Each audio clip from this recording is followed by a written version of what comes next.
बीरबल बहुत नेक दिल इंसान थे। वह सदैव दान करते रहते थे और इतना ही नहीं, बादशाह से मिलने वाले इनाम को भी ज्यादातर गरीबों और दीन-दुखियों में बांट देते थे। परंतु इसके बावजूद भी उनके पास धन की कोई कमी न थी। दान देने के साथ साथ बीरबल इस बात से भी चौकन्ने रहते थे कि कपटी व्यक्ति उन्हें अपनी दीनता दिखाकर ठग न ले।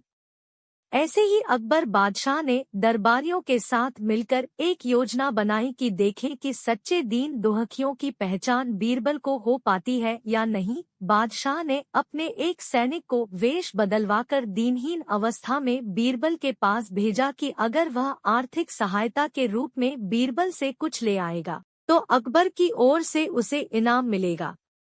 एक दिन जब बीरबल पूजा पाठ करके मंदिर से आ रहे थे तो भेष बदले हुए सैनिक ने बीरबल के सामने आकर कहा, हुजूर दीवान, मैं और मेरे 8 छोटे बच्चे हैं जो 8 दिनों से भूखे हैं। भगवान का कहना है कि भूखों को खाना खिलाना बहुत पुण्य का कार्य है। मुझे आशा है कि आप मुझे कुछ दान देकर अवश्य ही पुण्य कमाएंगे। बीरबल ने उस आदमी को सिर से पांव तक देखा और एक क्षण में ही पहचान लिया कि वह ऐसा नहीं है जैसा वह दिखावा कर रहा है।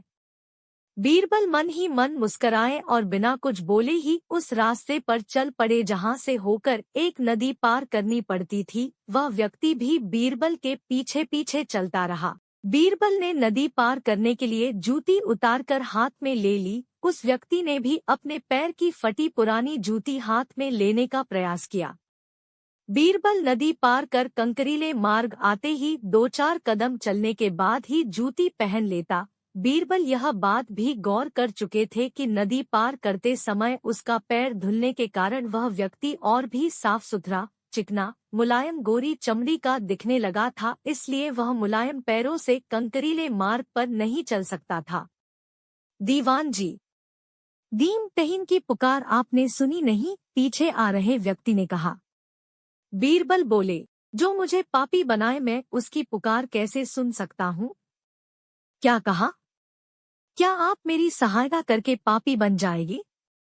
हाँ, वह इसलिए कि शास्त्रों में लिखा है कि बच्चे का जन्म होने से पहले ही भगवान उसके भोजन का प्रबंध करते हुए उसकी माँ के स्तनों में दूध दे देता है, उसके लिए भोजन की व्यवस्था भी कर देता है।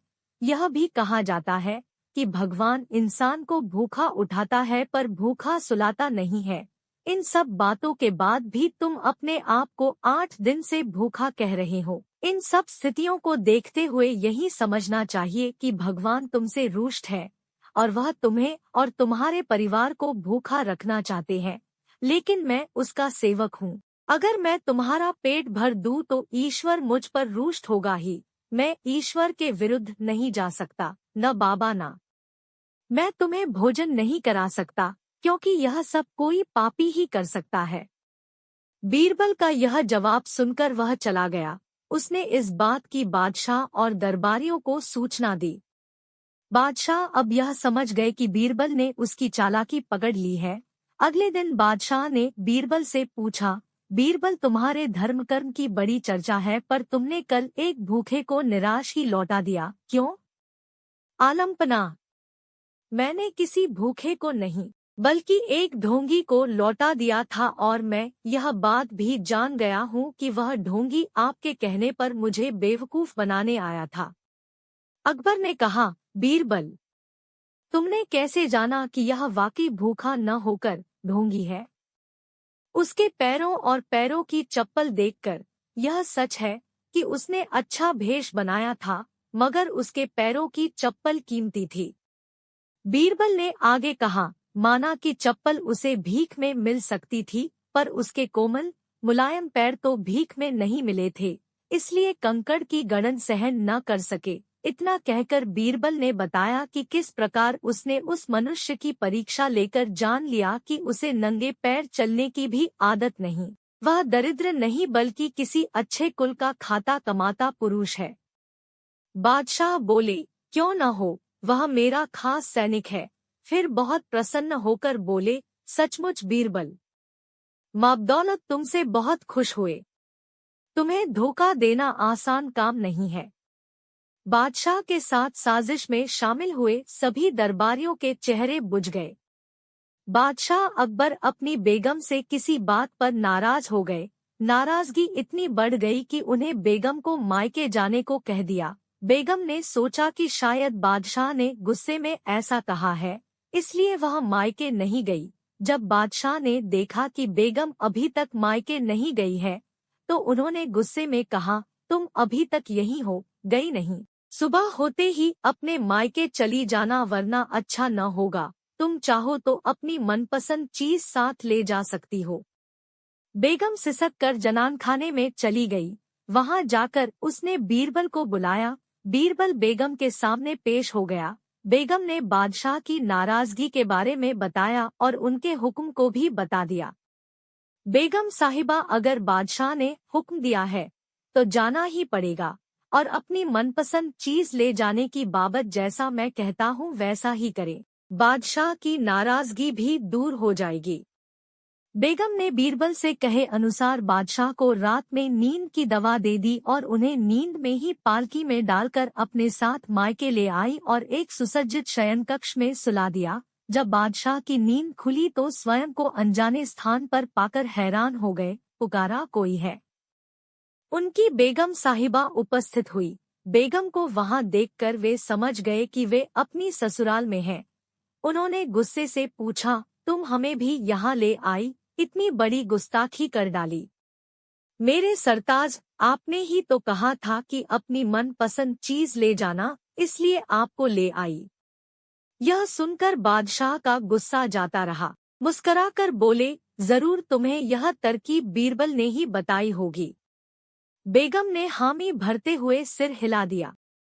एक बार अकबर बादशाह ने बीरबल से शान से कहा, बीरबल, हमारी जनता बेहद ईमानदार है और हमें कितना बहुत प्यार करती है। बीरबल ने तुरंत उत्तर दिया, बादशाह सलामत। आपके राज्य में कोई भी पूरी तरह ईमानदार नहीं है, न ही वो आपसे ज्यादा प्यार करती है। यह तुम क्या कह रहे हो बीरबल? मैं अपनी बात को साबित कर सकता हूँ बादशाह सलामत। ठीक है, तुम हमें साबित करके दिखाओ, बादशाह अकबर बोले। बीरबल ने नगर में ढिंढोरा पिटवा दिया कि बादशाह सलामत एक भोज करने जा रहे हैं। उसके लिए सारी प्रजा से अनुरोध है कि कल सुबह दिन निकलने से पहले हर आदमी एक एक लोटा दूध डाल दे। कड़ाहे रखवा दिए गए हैं, उनमें हर आदमी दूध डाल जाए। हर आदमी ने यही सोचा कि जहां इतना दूध इकट्ठा होगा, वहां उसके एक लोटे पानी का क्या पता चलेगा। हर आदमी कड़ाहों में पानी डाल गया। सुबह जब अकबर ने उन कड़ाही को देखा जिनमें जनता से दूध डालने को कहा गया था, तो दंग रह गए। उन कड़ाहों में तो केवल सफेद पानी था। अकबर को वस्तुस्थिति का पता चल गया। सब लोग एक जैसा सोचते हैं। अकबर बीरबल की कहानी। दरबार की कार्यवाही चल रही थी। सभी दरबारी एक ऐसे प्रश्न पर विचार कर रहे थे जो राजकाज चलाने की दृष्टि से बेहद अहम न था। सभी एक एक कर अपनी राय दे रहे थे। बादशाह दरबार में बैठे यह महसूस कर रहे थे कि सबकी राय अलग है। उन्हें आश्चर्य हुआ कि सभी एक जैसे क्यों नहीं सोचते। तब अकबर ने बीरबल से पूछा, क्या तुम बता सकते हो कि लोगों की राय आपस में मिलती क्यों नहीं? सब अलग अलग क्यों सोचते हैं? हमेशा ऐसा नहीं होता, बादशाह सलामत। बीरबल बोला, कुछ समस्याएं ऐसी होती हैं जिन पर सभी के विचार समान होते हैं। इसके बाद कुछ और काम निपटा कर दरबार की कार्यवाही समाप्त हो गई। सभी अपने अपने घरों को लौट चले। हमेशा ऐसा नहीं होता, बादशाह सलामत। बीरबल बोला, कुछ समस्याएं ऐसी होती हैं जिन पर सभी के विचार समान होते हैं। इसके बाद कुछ और काम निपटा कर दरबार की कार्यवाही समाप्त हो गई। सभी अपने अपने घरों को लौट चले। उसी शाम जब बीरबल और अकबर बाग में टहल रहे थे तो बादशाह ने फिर वही राग छेड़ दिया और बीरबल से बहस करने लगे। तब बीरबल बाग के ही एक कोने की ओर उंगली से संकेत करता हुआ बोला, वहां उस पेड़ के निकट एक कुआं है, वहां चलिए। मैं कोशिश करता हूं कि आपको समझा सकूं कि जब कोई समस्या जनता से जुड़ी हो तो सभी एक जैसा ही सोचते हैं। मेरे कहने का मतलब यह है कि बहुत सी ऐसी बातें हैं जिनको लेकर लोगों के विचार एक जैसे होते हैं। अकबर ने कुछ देर कुएं की ओर घूरा, फिर बोले, लेकिन मैं कुछ समझा नहीं। तुम्हारे समझाने का ढंग कुछ अजीब सा है। बादशाह जबकि जानते थे कि बीरबल अपनी बात सिद्ध करने के लिए ऐसे ही प्रयोग करता रहता है। सब समझ जाएंगे हुजूर, बीरबल बोला। आप शाही फरमान जारी कराएं कि नगर के हर घर से एक लोटा दूध लाकर बाग में स्थित इस कुएं में डाला जाए। दिन पूर्णमासी का होगा। हमारा नगर बहुत बड़ा है। यदि हर घर से एक लोटा दूध इस कुएं में पड़ेगा तो यह दूध से भर जाएगा। बीरबल की यह बात सुन अकबर ठहाका लगाकर हंस पड़े। फिर भी उन्होंने बीरबल के कहानुसार फरमान जारी कर दिया। शहर भर में मुनादी करवा दी गई कि आने वाली पूर्णमासी के दिन हर घर से एक लोटा दूध लाकर शाही बाग के कुएं में डाला जाए। जो ऐसा नहीं करेगा उसे सजा मिलेगी। पूर्णमासी के दिन बाग के बाहर लोगों की कतार लग गई। इस बात का विशेष ध्यान रखा जा रहा था कि हर घर से कोई न कोई वहां जरूर आए। सभी के हाथों में भरे हुए पात्र, बर्तन दिखाई दे रहे थे। बादशाह अकबर और बीरबल दूर बैठे यह सब देख रहे थे और एक दूसरे को देख मुस्करा रहे थे। सांझ ढलने से पहले कुएं में दूध डालने का काम पूरा हो गया। हर घर से दूध लाकर कुएं में डाला गया था। जब सभी वहां से चले गए तो अकबर व बीरबल ने कुएं के निकट जाकर अंदर झांका। कुआं मुंडेर तक भरा हुआ था, लेकिन यह देख अकबर को बेहद हैरानी हुई कि कुएं में दूध नहीं, पानी भरा हुआ था। दूध का तो कहीं नामोनिशान तक न था। हैरानी भरी निगाहों से अकबर ने बीरबल की ओर देखते हुए पूछा, ऐसा क्यों हुआ? शाही फरमान तो कुएं में दूध डालने का जारी हुआ था, यह पानी कहाँ से आया? लोगों ने दूध क्यों नहीं डाला?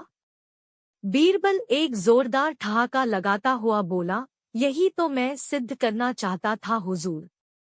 मैंने कहा था आपसे कि बहुत सी ऐसी बातें होती हैं जिस पर लोग एक जैसा सोचते हैं, और यह भी एक ऐसा ही मौका था। लोग कीमती दूध बर्बाद करने को तैयार न थे। वे जानते थे कि कुएं में दूध डालना व्यर्थ है, इससे उन्हें कुछ मिलने वाला नहीं था।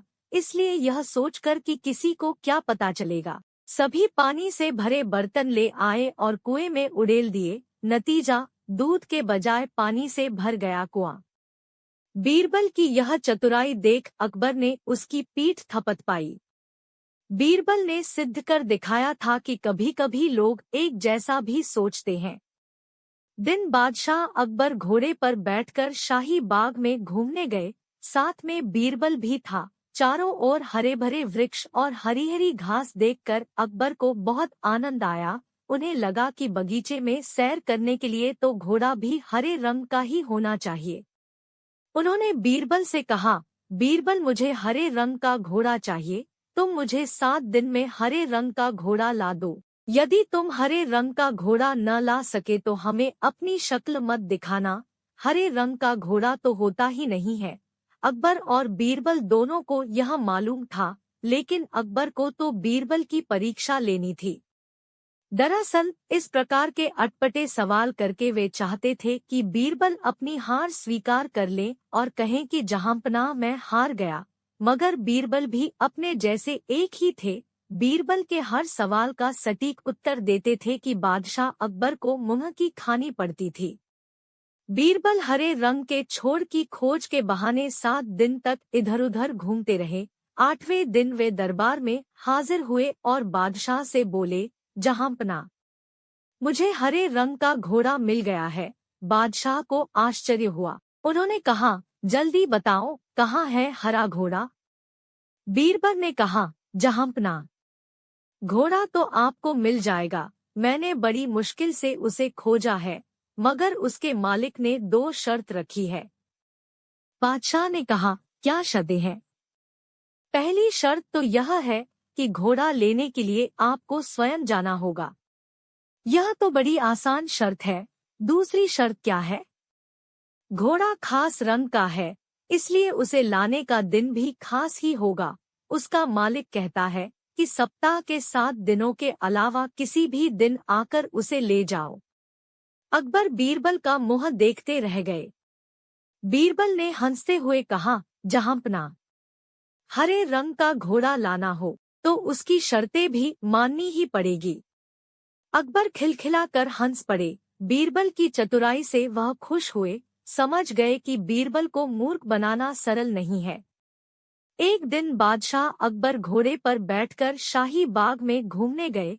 साथ में बीरबल भी था। चारों ओर हरे भरे वृक्ष और हरी हरी घास देखकर अकबर को बहुत आनंद आया। उन्हें लगा कि बगीचे में सैर करने के लिए तो घोड़ा भी हरे रंग का ही होना चाहिए। उन्होंने बीरबल से कहा, बीरबल, मुझे हरे रंग का घोड़ा चाहिए। तुम मुझे 7 दिन में हरे रंग का घोड़ा ला दो। यदि तुम हरे रंग का घोड़ा न ला सके तो हमें अपनी शक्ल मत दिखाना। हरे रंग का घोड़ा तो होता ही नहीं है। अकबर और बीरबल दोनों को यह मालूम था, लेकिन अकबर को तो बीरबल की परीक्षा लेनी थी। दरअसल इस प्रकार के अटपटे सवाल करके वे चाहते थे कि बीरबल अपनी हार स्वीकार कर ले और कहें कि जहांपनाह मैं हार गया। मगर बीरबल भी अपने जैसे एक ही थे। बीरबल के हर सवाल का सटीक उत्तर देते थे कि बादशाह अकबर को मुंह की खानी पड़ती थी। बीरबल हरे रंग के छोड़ की खोज के बहाने 7 दिन तक इधर-उधर घूमते रहे। 8वें दिन वे दरबार में हाजिर हुए और बादशाह से बोले, जहांपनाह, मुझे हरे रंग का घोड़ा मिल गया है। बादशाह को आश्चर्य हुआ। उन्होंने कहा, जल्दी बनाओ, कहाँ है हरा घोड़ा?